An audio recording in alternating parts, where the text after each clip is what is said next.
If you purchased a Lego 9-volt train back in the day, this is what you would receive. You would just get a simple oval of track. Most sets include 2 straight pieces and 8 curved pieces.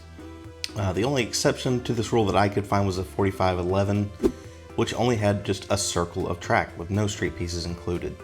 Even in this picture, it looks a little misleading because it looks like they've got 2 straight pieces connected. And if you were to do that with this set, you wouldn't have a complete circuit. So this is what it would look like. You just have a simple oval track. And that was kind of it. I mean, this set in particular had a few play features. It had a truck and a small little station that came with it, but that was about it. So in order to maximize your amount of fun, you could buy extra sets of track. You had the switching rails, straight rails, and curved rails. Not pictured here is the 90-degree crossing. So they also sold these track kits. And we're going to be building many of these today, the ones that I've found, starting with the special track kit. Okay, so the first layout we're going to look at is the special track kit. This kit included 1 set of straight rails, 2 sets of curved rails, and 1 set of switching rails. A $68.50 value, now only $55. And I'm already noticing some anomalies with this layout.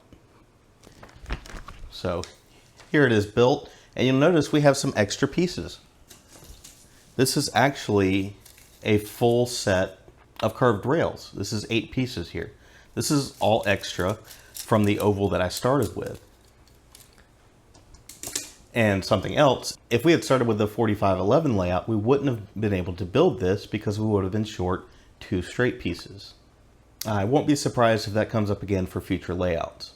But that is interesting that they included an entire set of curved rails that was not even needed to build that layout. Okay, so running on this layout, we have our Mion train small locomotive without the tender. These log cars are kind of a mod from an official set, but it's just something I mocked up. They were featured in a haul video a while back, but I do have instructions to build them if you want. And in true battery-powered bricks fashion, I have motorized the switch tracks, and they are run from this control panel here. But that makes it easy so I don't have to reach across the layout. So here's the train running on the layout. Again, this is at least a little more exciting than just an oval of track, and certainly more exciting than a circle of track. So after we pass the switch track, let's go ahead and switch it. So I'll put the switch there, press the button, and it'll go through the siding, if you can even call it that. Okay, hold on. Well, something's wrong. Give me just a second. Okay, we're back. I'm not sure what's going on there. It's like, I guess a dirty section of track, but normally running the train over the track should kind of clean them over time, and it should get better. I'm not going to mess with it because this is just a temporary layout. I'm literally about to take this apart and build the next one. So let's go ahead and do that. Okay, so for this layout, I do have a scan of a catalog. I don't have a physical catalog that shows the cross-track kit. This kit included 2 sets of straight pieces, 1 set of curved pieces, and then 1 set of the switch tracks. And remember, when you buy the switch tracks, it actually does come with a single curve for each switch track. So in this case, we did end up using all of the pieces. As long as you have an oval that comes with 2 straights that you start with, your original train set, you'll have enough to build this layout. For this, I'm running my newly motorized Mion train small locomotive with tender.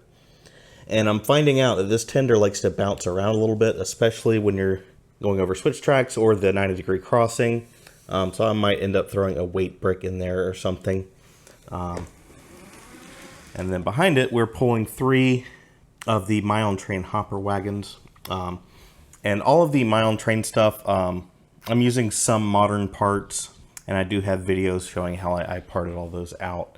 It's a lot cheaper than trying to find someone selling a complete car and then buying it 3 times and all of that kind of stuff. This is much easier to just part these out. They're not using a ton of unique pieces. And then these sticker kits are cheap on eBay, or there are some other options for those.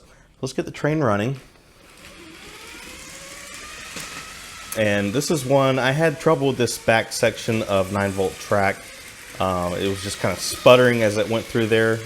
And I just kept the train running for maybe a good 15 minutes or so. And it eventually kind of smoothed out. It does kind of clean itself. It sounds like hoopla, but it is true. So let's go ahead and switch the tracks. And if you'll remember, these are the same curves I had for the other siding on the other layout that I had trouble with, but just running the train over it over and over and over again, it's been going through just fine. So this is kind of a fun layout. I always like using the 90-degree crossing.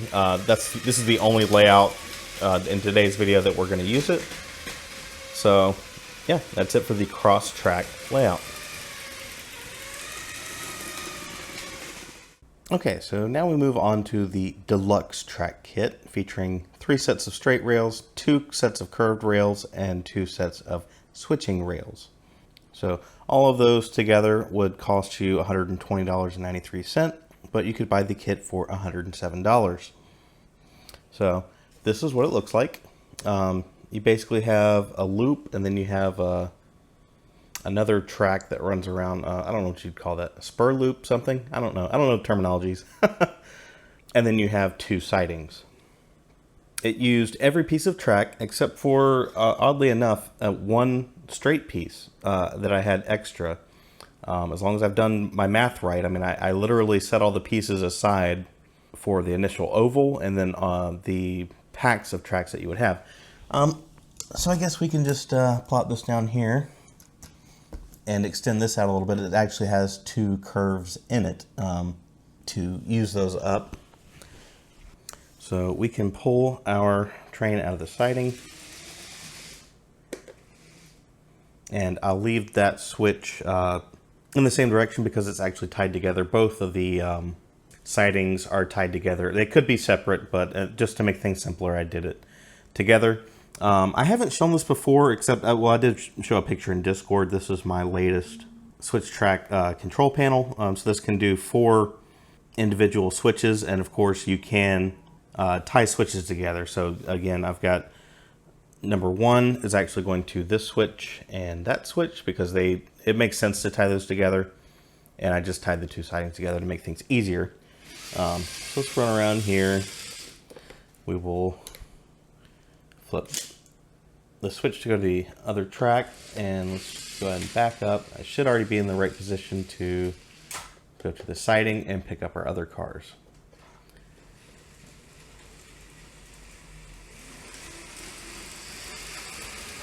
And these, I did a haul video with all the parts and posted instructions. This is a modification of the My Own Train passenger wagons. If you've ever looked at parting those out or buying them, they are incredibly expensive. But I found a pretty cost-effective way to build them, so I ended up building 5 of them. And the caboose is by Dr. Spock on Eurobricks. I'll try to post a link to that as well. So let's go ahead and we've still got the sidings switched, so let's switch those back. And now we are on the outer loop.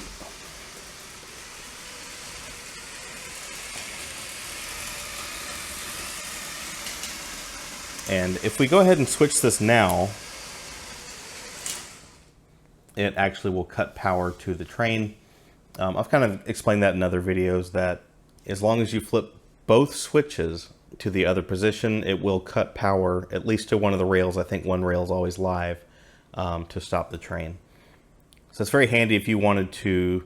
I could have a 9-volt train on this siding here, and this section would not be powered because the position of that switch. So I'll go ahead and flip it back. And now that we're on this side of it, let's flip it, and then now we're going to be on this inner loop here.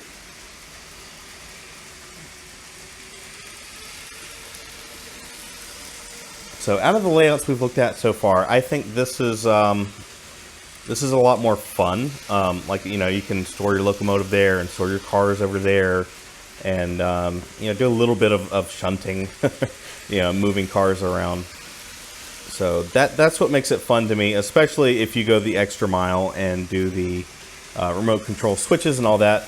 I am hoping to do a video soon that goes into more detail on that. I do have a video already that has instructions to build these switchers and goes into different ways to control the switch tracks.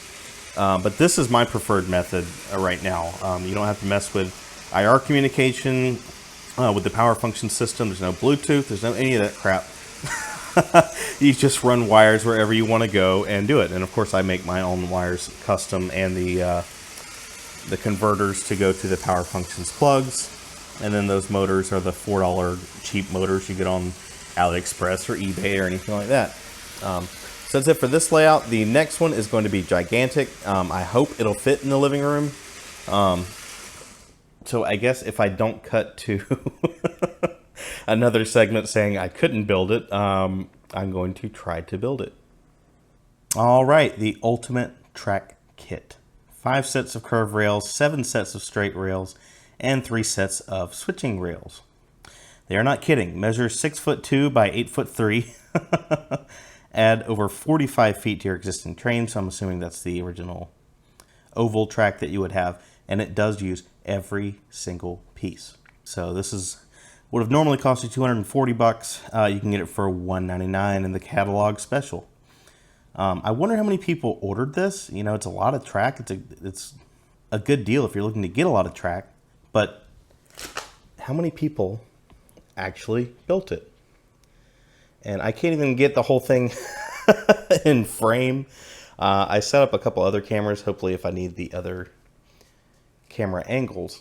And you might notice I've got 3 trains on this layout. So we've got the 4559 train there. We've got the my own train locomotives over there. And we have the full switch set up here. So all 4 of these are going to switches now. And then I didn't mention this before. This is actually just powering all the switches. So I don't have it turned all the way up. It doesn't need to be all the way up. Actually, if you flip it all the way over to 9 volts, the switches can bounce a bit after they've switched. That seems to be the sweet spot. And then, of course, our throttle is here. So if we start turning this, nothing's happening. But that is absolutely by design. So the first switch here is going to go to, no, we need to switch 2. If we switch 2, it's going to go to the 2 switches for the siding where the my own train passenger train is. So I'll hit the button here. And then now that section is live. It's actually connected to the throttle. Don't make a liar out of me. Come on. Let's try this again.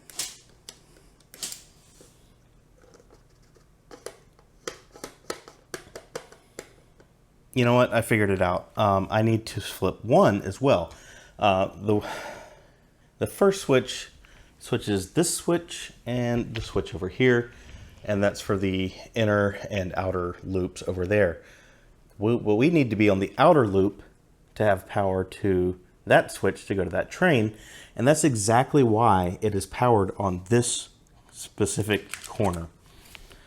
This is actually laid out in the instructions right there. That's extremely important for all the power switching we're going to do. This is the only spot on the entire track that will allow all the power switching to work. So now let's do this again. Let's switch back over. So now we're on the outer loop and we're on the outer siding with that train.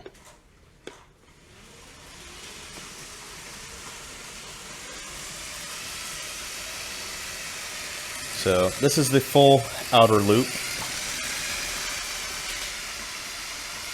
And we can actually take that siding out. And then this time it will just go along the regular track. Okay.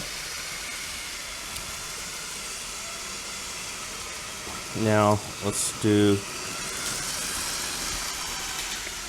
the siding again. And we're just going to go ahead and park. Let's see, that's switch 2. And this siding right here is switch 4. And now we can drive this train.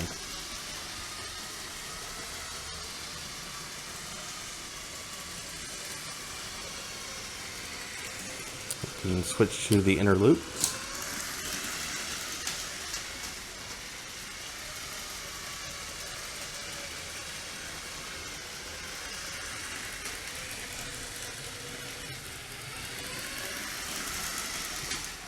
And let's go ahead and park it.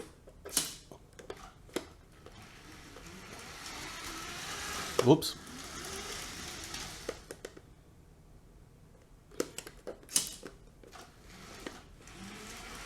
Still getting used to the layout. Okay.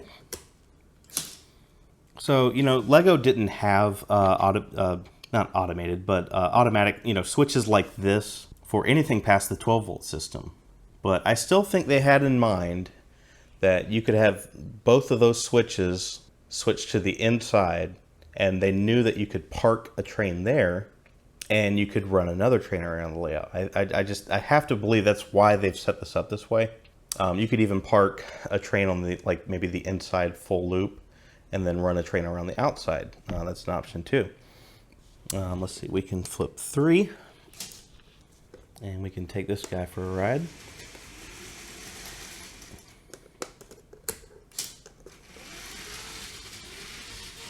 And it's a little sputtery right through that little section there. I actually did run, I ran the blue and red locomotive back to back and just ran it around the layout for a good 10 minutes or so. And these tracks will eventually clean up a bit and start working better. So I did not take the time to actually clean them physically. When I do that, I usually use an eraser, and it seems to work pretty well. The main pieces that I end up cleaning are the switch tracks. But beyond that, I just run trains and it seems to do just fine. And just to show you, this pretty much knocked out my entire 9-volt collection. I have the equivalent of, this is one box of straight tracks, so that's eight pieces. We've got 2 here, but this one, yeah, see how it's all jacked up at the end there? So I just use this, I always use this with a buffer. And we have, you know, we have a few curved pieces. Of course, I have 2 of the 90-degree crossings that were not in this layout. So I think this is great. I think this is a really fun layout, and even better that you can run 3 trains simultaneously.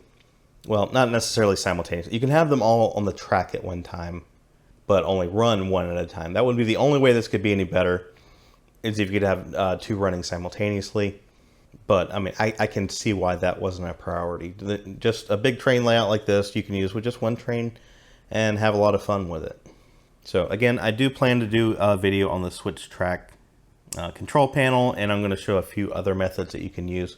Like I said, this is my favorite solution. It's economical and it just works very well, and it's just simple. So if you want to get on the conversation about Lego trains, electronics, automation, all that kind of stuff, feel free to join my Discord. It is free to join. We've got some really great people in there. So far, they're much more into automation than I am. I'm just kind of dragging my feet because there's so many other things I want to cover before I get to that. But it will be happening soon. And if you want to help support the channel, you can join memberships. It's there. And I do very much appreciate my channel members. So I think that's it. Thanks for watching, and we'll see you in the next one.